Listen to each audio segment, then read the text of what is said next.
To disable snooze of the wake up alarm in the sleep mode in Samsung Galaxy S23 Ultra, swipe down the top of the screen and then tap setting icon, tap mode and routine. While you are in the mode screen, tap sleep, tap turn on automatically, and then tap your sleep schedule. Scroll down the screen and then tap the blue on off switch next to snooze to disable this option.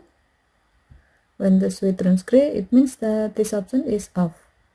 Next, tap the save button and then tap done button to save the change.